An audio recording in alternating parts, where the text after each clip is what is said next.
নমস্কার প্রিয় দর্শক, আপনারা দেখছেন কাকদ্বীপ টিভি। অনেকগুলি খবর আজকে দেখছিলাম যে কোন খবরটা আজকের প্রতিবেদনে করা যায়। তার মধ্যে একটি খবর, খুব বহু আলোচিত খবরটি সামনে এসছে। আমেরিকার সদ্য নির্বাচিত প্রেসিডেন্ট ডোনাল্ড ট্রাম্প তার একটি সাক্ষাৎকার পিবিডি ব্রডকাস্টিংয়ে তার প্রকাশ পেয়েছে। সেখানে আমরা দেখলাম তিনি প্রেসিডেন্সিয়াল দায়িত্ব নেওয়ার পরে কোন কোন কাজগুলি করবেন তার একটা আলোচনা তিনি সঞ্চালকের সঙ্গে শেয়ার করেছেন। সঞ্চালকের বিভিন্ন প্রশ্নের তিনি উত্তর দিয়েছেন এবং তার টার্মের মধ্যে তিনি বিশ্বব্যাপী কী ধরনের সিদ্ধান্ত নিতে চান বা বিশ্বের ক্ষেত্রে কোন কোন ভূমিকা পালন করতে চান তার একটা রূপরেখা তিনি তুলে ধরেছেন।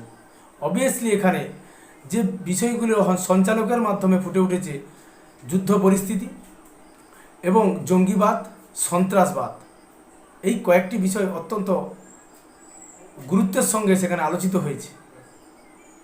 যে প্রশ্নটি প্রথম সঞ্চালকতে করা হয় যে আপনার প্রাথমিক দায়িত্ব কি এই বিশ্বের প্রতি, তিনি কিন্তু সোজাসুজি বলেছেন গণতন্ত্রকে রক্ষা এবং সন্ত্রাসবাদকে দমন। এই দুটি পয়েন্ট কিন্তু খুব ভ্যালিডভাবে জোর দিয়ে তিনি বলেছেন।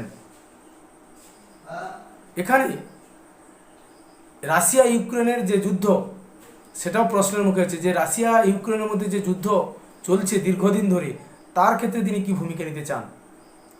তিনি যেটা বলতে চাইলেন যে জনগণের ট্যাক্সের টাকায়, সাধারণ আমেরিকানদের ট্যাক্সের টাকায় কোনোভাবে তিনি ইউক্রেনকে সহায়তা করবেন না। ইউক্রেনকে তার নিজস্ব অর্থেই তাকে যুদ্ধ চালিয়ে যেতে হবে যদি তিনি চান।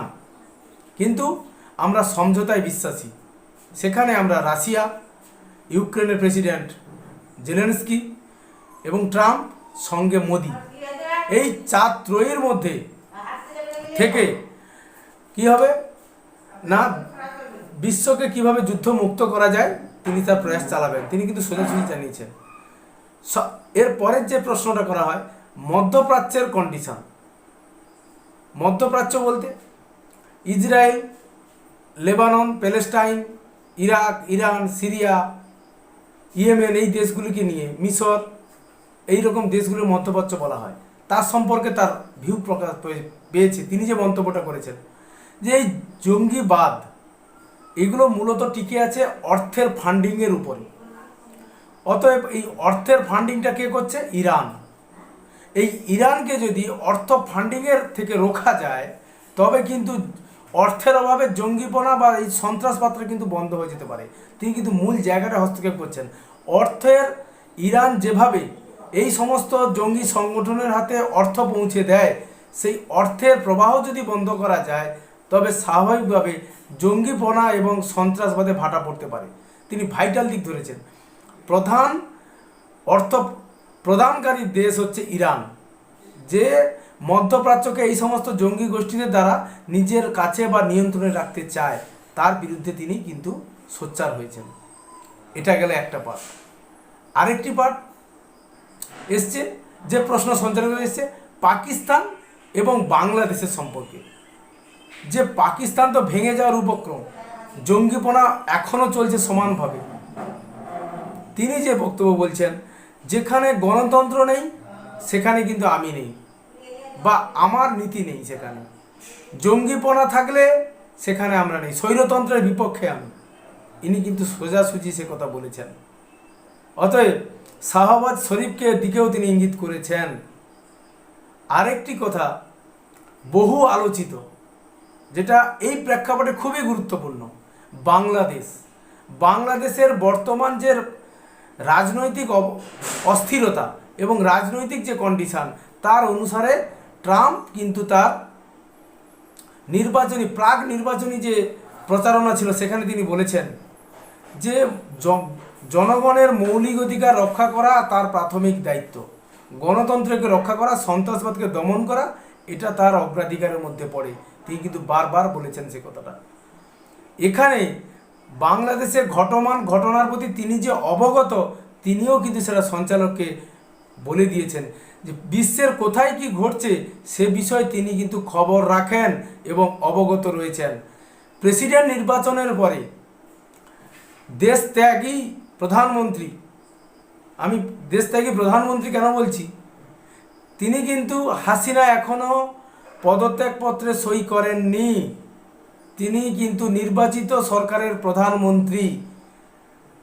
অভ্যুত্থানের কারণে সেনা বাহিনীর বিশ্বাসঘাতকতায় তিনি কিন্তু ভারতে চলে আসতে বাধ্য হয়েছেন। অতএব তিনি কিন্তু এখনও একটা কথা তিনি বলছেন যে উনি কি কোনো রেজিগনেশন দিয়েছেন, পদত্যাগপত্র কই আছে দেখান তো আমাকে, যে শেখ হাসিনা পদত্যাগ করেছে, দেখাতে পারবেন? কই আমাকে দেখান। এই কথার অর্থ কি, তিনি এখনও মানেন শেখ হাসিনা বাংলাদেশের প্রধানমন্ত্রী।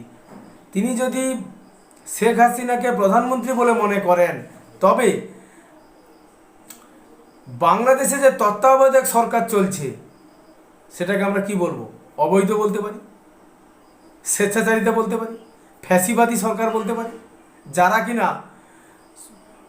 অন্তর্বর্তীভাবে ক্ষমতায় এলেও তারা দেশকে গণতন্ত্রের পথে না চালিত করে মৌলবাদ, জঙ্গিপনা এবং বিচ্ছিন্নতাবাদীদেরকে জন্ম দিচ্ছে বা আশ্রয় দিচ্ছে।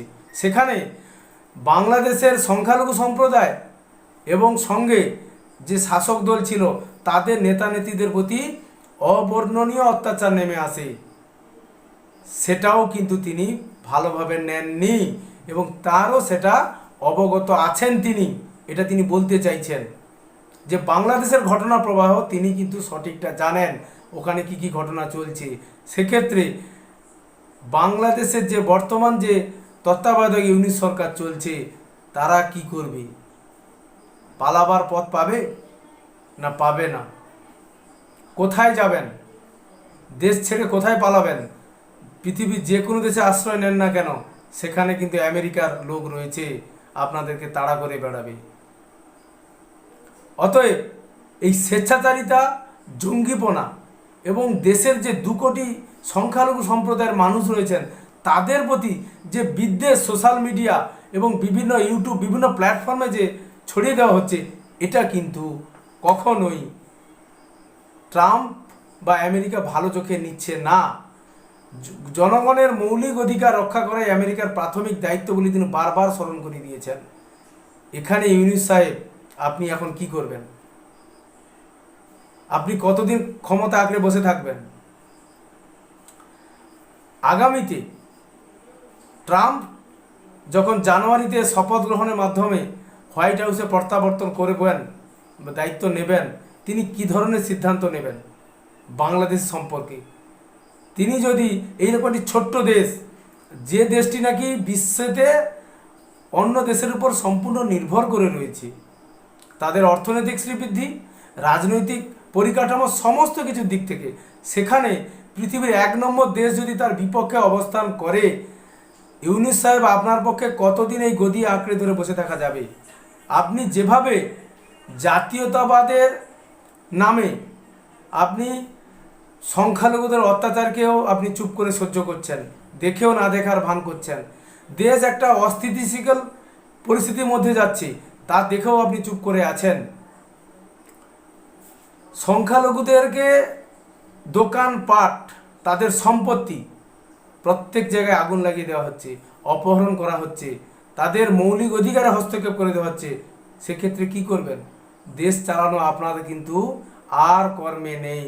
দেশ আপনি চালাতে পারবেন না, কারণ মার্কিন যুক্তরাষ্ট্র এমন একটি দেশ, পৃথিবীর সমস্ত দেশের সঙ্গে যার কানেক্টিভিটি রয়েছে, সেখান থেকে যদি আপনাদের উপরে কালো তালিকাভুক্ত করা হয়, আপনাদেরকে স্যাংশন লাগিয়ে দেওয়া হয়, আপনারা তো না খেতে পেয়ে মারা যাবেন। অতএব কোথায় যাবেন ইউনূস সাহেব? আপনি কোথায় যাবেন? পালাবার পথ আপনি পাবেন না। হয়তো আগামী দিনে আমরা দেখতে পারি শেখ হাসিনার প্রত্যাবর্তন বাংলাদেশে, যাকে সেনাবাহিনীর সহযোগিতায় ইউনূস সাহেব ষড়যন্ত্র প্রক্রিয়ার মাধ্যমে যেভাবে গণ অভ্যুত্থানের অছিলায় দেশ থেকে বার করে দিয়েছেন, তিনি কিন্তু আবার এন্ট্রি নিতে পারেন বাংলাদেশে। এটাও কিন্তু মাথায় রাখতে হবে, কারণ মার্কিন যুক্তরাষ্ট্র যেভাবে প্রেসিডেন্ট নির্বাচনের পরে ডোনাল্ড ট্রাম্পকে হাসিনা তার বার্তা পাঠিয়েছিলেন, তিনি সেখানে বলেছেন আওয়ামী লীগের প্যাডে বাংলাদেশের প্রধানমন্ত্রী হিসাবে তিনি শুভেচ্ছা বার্তা পাঠিয়েছেন, এটা কিন্তু ইঙ্গিতবহ। এবং ট্রাম্প যে বিবৃতি দিয়েছেন, আমি মনে করি শেখ হাসিনা এখনও বাংলাদেশের প্রেসিডেন্ট, প্রধানমন্ত্রী। এটা কিন্তু ঝড়ের গতিতে ভাইরাল হচ্ছে। এই খবরটা বাংলাদেশে প্রচুর মানুষের কাছে শেয়ার হয়ে গেছে এবং প্রত্যেকটা মানুষ দেখছে ডোনাল্ড ট্রাম্প নির্বাচিত হয়ে আসার পরে বাংলাদেশ সম্পর্কে তার অবস্থান কি। এটা কিন্তু এই খবরটা প্রচুর ভাইরাল হচ্ছে। সেটা আগামী দিনে দেখা যাবে। শেখ হাসিনার প্রত্যাবর্তনের মধ্য দিয়ে হতে পারে।